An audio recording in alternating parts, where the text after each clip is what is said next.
What is up, y'all? Volks Left Nut here, and I just filmed like half the video and then realized that I wasn't even recording. So we're starting from the top.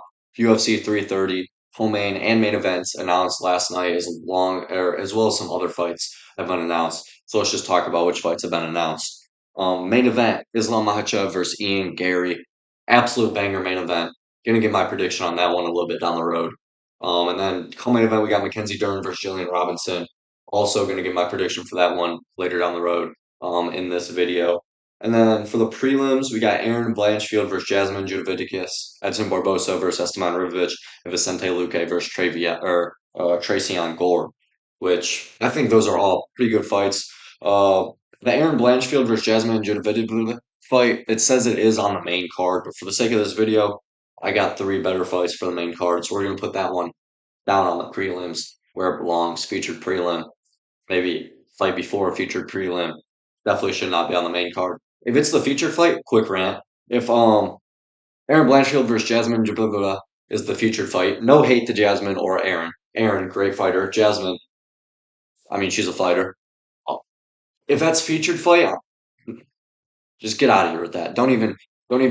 If it's even on the main card, just get out of here with that. Nobody wants that. But yeah, I think the Barbosa Esteban fight. I think that's going to be a really good fight. Obviously, Barbosa, he's on a pretty bad losing streak. Is he on a bad losing streak? I know he lost his last fight, and I think he lost the fight before that. I believe so. But he's on, man. He's washed now. He should have hung it up after last fight, but he's got another one against another killer. So let's just move on to the fights that I have made for the main card. Starting off with the first fight on the main card, I got Aaron Pinko. I don't know why I said Aaron Pinko. Aaron Pinko versus Pat Sabatini. Sabatini currently on like a six-fight winning streak, something crazy like that. He's 9-2 in the UFC. Aaron Pico just beat Pitbull in August by April. Or fuck am I talking about? Just beat Pitbull in April by knockout. So he's now ranked 12th in the featherweight division. I think Pat Sabatini, that would be a good fight. He's also a Philly boy, if I'm not mistaken. Philly, New York, he's over there somewhere. Maybe New Jersey. I know he's over there somewhere, like I just said. But yeah, give me Pat Sabatini versus Aaron Pico. I think that would be a very, very fun fight. I think I think it could go either way, man. Because Aaron Pico, obviously, in the first fight versus Lerone, UFC 319, didn't go the way he thought. Got KO'd by Lerone, spinning elbow, absolutely devastating. Came back against Pitbull, looked very good, looked very sound with the boxing. His takedown defense, takedowns also looked good. So I think this could definitely be a tricky fight for Pat. I also think it could be a tricky fight for Pico, though. If they were to get made, I would be leaning Pico decision this early, but I don't know. I think it would be a very close fight, very close fight. And then moving on to the next one, I had just kind of a random one. I think this is just a banger fight. No one really related to Philly in this one. We got Song Yadong versus Payne Talbot. Song Yadong fought in May, like literally like a couple weeks ago.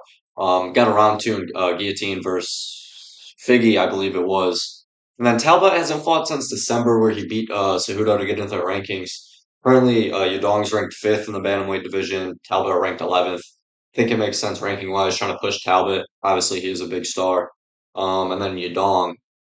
Yadong, he's not a star. He's not a star. I'm gonna just say it how it is. Yadong, not a star, but still a good fight. Gets him in the line. He fought Cejudo. He fought O'Malley. He fought a bunch of big names. So if Payne gets that done, it's a really good win on his resume. And then moving on to the featured fight of the night, which I decided to make. Nasserine Imavov versus Joe Pyfer. Right now, Pyfer's ranked seventh, I believe, in the middleweight division, and Imavov is ranked third. So I think it makes sense ranking wise. Obviously, the UFC is always trying to push Pyfer. Like no matter what he's doing, Pyfer's getting pushed, and I think that would be a good fight. DDP is rumored to fight Usman in the Oklahoma City fight night. That's in July, and then Strickland. I don't see the UFC giving Imavov the title shot against Strickland.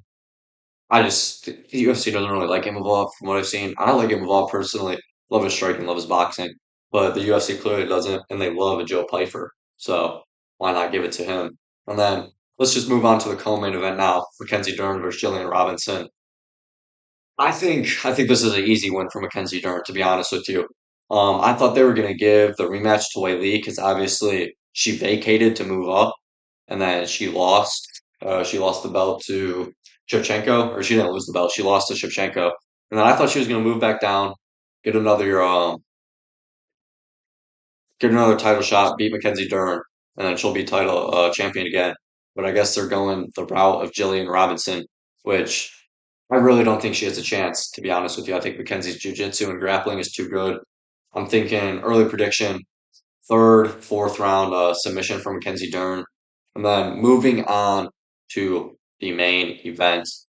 I could honestly talk about this fight for a while. I'm going to try and keep it short. We're at 5 minutes of recording. Not really going to need to edit anything, which I like. So I'm gonna try and keep it short. Try and talk about this fight good. I don't know. I'm just y'all. Y'all gotta bear with me. Sometimes I just be saying shit. But anyways, Islam Makhachev versus Islam or Ian Machado Gary. I'm just gonna say it right away. I'm going Ian Gary decision. I think Ian Gary is gonna be able to stuff the takedowns early, and he's just gonna be able to pop the jab, pop the 1-2, leg kick from range. Islam's gonna try and shoot. He's gonna stuff, pop 1-2. I think it's gonna be a very close fight though, because obviously Islam's striking it's not on Ian Gary's level, but it's not something to play with either. Islam could easily catch you with a hook, wobble you, something like that. But I do really see Ian getting this done here with between the takedown defense, the beautiful boxing, beautiful kickboxing that he has. I think he's going to fire the one, fire the two, low leg kick, maybe mix in some body kicks, high kicks. I think don't be surprised if you see Ian shooting takedowns, maybe come round three, four, five, after he's just been boxing round one and two, keeping it up on the feet. Don't be surprised if Ian starts shooting a couple takedowns, maybe later in the fight. But yeah, I'm going Ian Gary, 48-47 decision. So y'all can clip this when he wins, clip it when he loses. It don't matter for me. And the date is just in case any of the fights I created actually get announced. It is. Can y'all see that? No, you can't.